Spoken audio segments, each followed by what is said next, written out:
Assalamualaikum warahmatullahi wabarakatuh. Kami dari kelompok 8 akan mempresentasikan tentang pengertian routing dan fungsi routing. Pertama, akan dibacakan oleh saya sendiri. Pengertian routing dan router. Routing adalah proses pengiriman data maupun informasi dengan meneruskan paket data yang dikirim dari jaringan satu ke jaringan lainnya.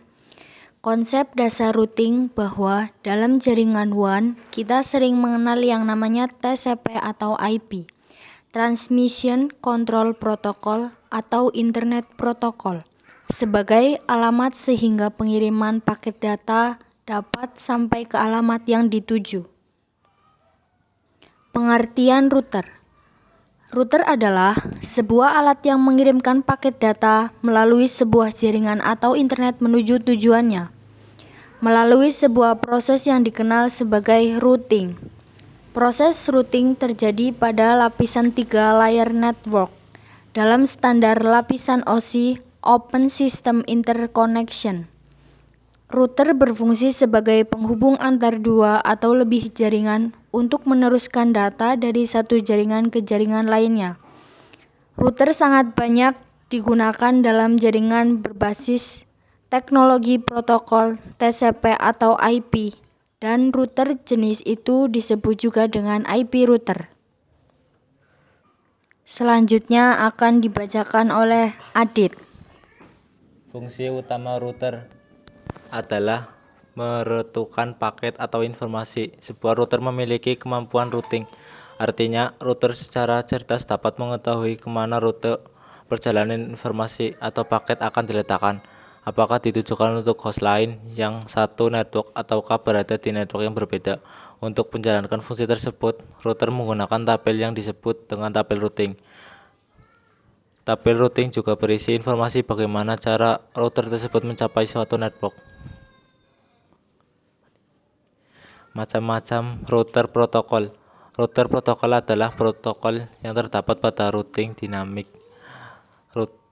Routing protokol bertugas untuk menentukan jalur terbaik yang akan dilewati oleh data serta memperbarui informasi tabel routing apabila terjadi perubahan jaringan.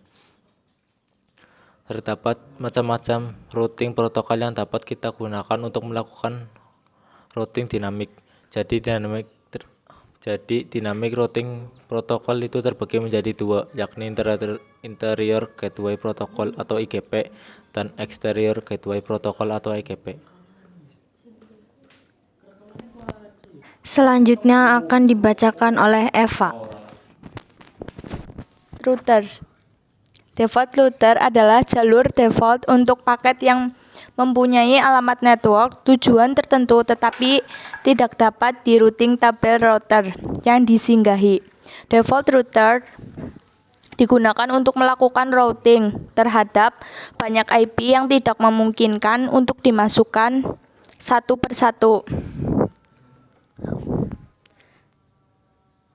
Pengertian bridging. Bridging adalah suatu teknik untuk menghubungkan beberapa interface router menjadi satu segmen jaringan. Jika menerapkan teknik bridging ini, nantinya cara kerja router bisa diibaratkan seperti switch.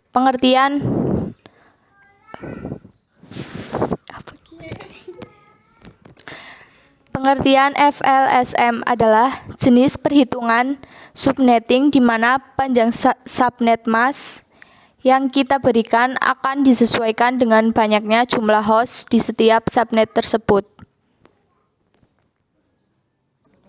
Selanjutnya akan dibacakan oleh Didi.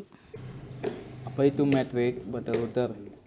Metrik adalah suatu nilai yang digunakan untuk mencapai suatu jaringan. Semakin nilai metrik maka akan memiliki jalur terbaik. Dua jenis metrik yang digunakan beberapa routing protokol adalah hop count. Metode ini menghitung jumlah router yang harus dilalui paket sebelum sampai ke tujuan. Setiap router bernilai satu hop. Bandwidth menghitung akumulasi bandwidth tertinggi. Distance AD pada routing IP. Administrative distance adalah fitur yang dimiliki oleh router untuk memilih jalur terbaik. Ketika terdapat dua atau lebih jalur menuju tujuan yang sama dari dua routing protokol yang berbeda. Selanjutnya akan dibacakan oleh Gunawan. Administrative distance adalah kriteria pertama yang digunakan oleh router untuk menentukan routing protokol yang harus dijalankan. Jika terdapat dua routing protokol yang menyediakan jalur untuk tujuan yang sama, jika source address untuk IGRP hilang atau tidak dikenal, maka router akan memilih atau menjalankan routing OSPF sampai IGRP aktif kembali. Sekian, terima kasih. Wassalamualaikum warahmatullahi wabarakatuh.